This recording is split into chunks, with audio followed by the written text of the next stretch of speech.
Welcome back to another episode of TheWorryWartGamer. I've been playing A Plague's Tale Requiem for a while, and I wanted to give my initial impressions of the game. Now, I was a real big fan of the first one. I like the idea that Ninja Theory and more recently Team Asobo were thinking of in creating AA games that feel like AAA games, cutting that cost and that risk of creating those really big $300 million blockbusters, trying to create something in between, take the idea of a AA game and push it all the way up to the point where it's just about to teeter over into AAA and stop there and try and make it more narrative focused and focus in on things like gameplay and maybe some graphical techniques and story and give people an experience that's really good.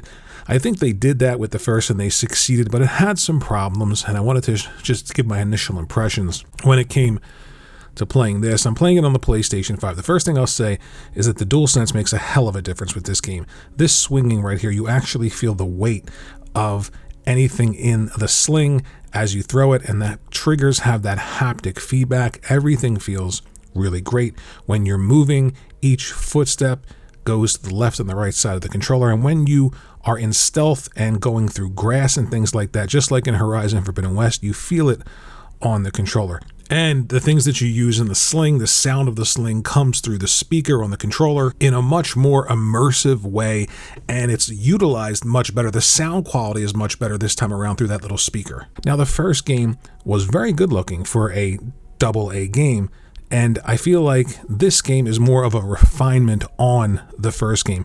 It's not a huge leap compared to the first game, but there is a bigger difference, and I think if I had to describe what it was, its scope and it's some minute details, those things that you kind of see in AAA games, like just background smoke or things flying through the air or just like insects going through the screen, just something grounding you into a world, making you feel like there's much more there and it's much more alive. Detail that you wouldn't normally expect to be there, things that really don't amount to anything relative to the game or the gameplay, but just things that sort of ground you, again, in the world, make you stop and take notice. And it's a nice evolution of this game and the game engine that they're using. It's definitely a step up from the first game. What's interesting to think about for me personally is they started this game, this experiment with these types of games, not spending as much for AAA, but trying to get as close as possible. And I feel like with the first game and now this game, they're approaching getting to that AAA level. And I wonder if they're just going to go ahead, if this game is as successful as the last game, and just go all in and say, you know what, the hell with it. We were making AA, doing all the work possible, but now I think it's time to really spend that money because this franchise is now proven, people enjoy it, and I do feel like they're going to take that next step with this franchise because it's really good.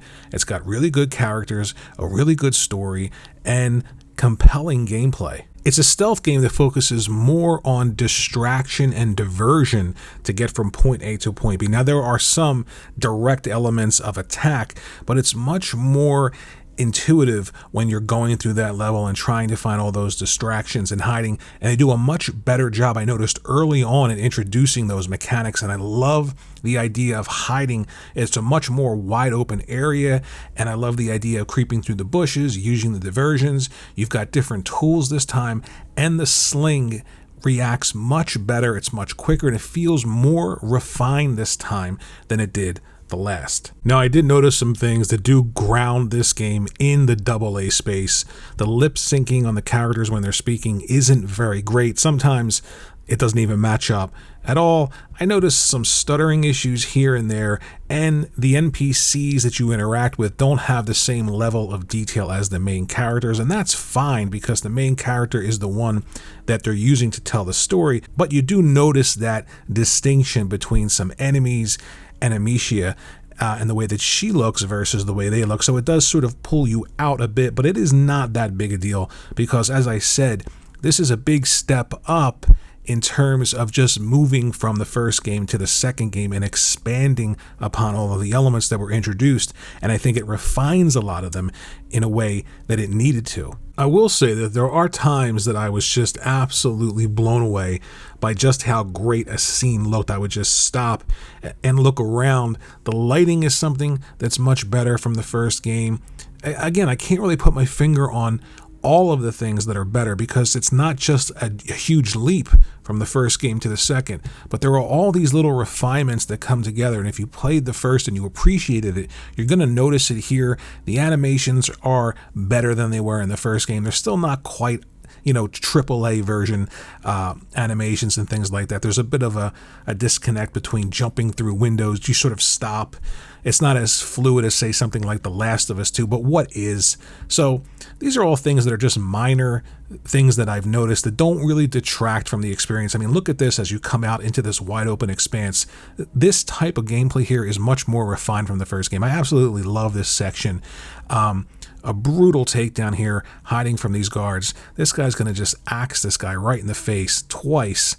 The axe is stuck and he just pulls it out. Look at this. Oh, and essentially this is the gameplay, and it's about distraction and diversion and stealth, and I like that about the game, and that's what they expanded on. They opened it up in a way that they needed to, and if you got that DualSense controller, as you move through this brush, you feel it very, very subtle. It's a very, very subtle feeling on the back of the controller. It's not as pronounced as it is in Horizon Forbidden West, but it's there.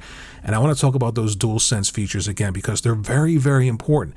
If you have a PlayStation 5 and you love that DualSense and you want it to be used, it's used here.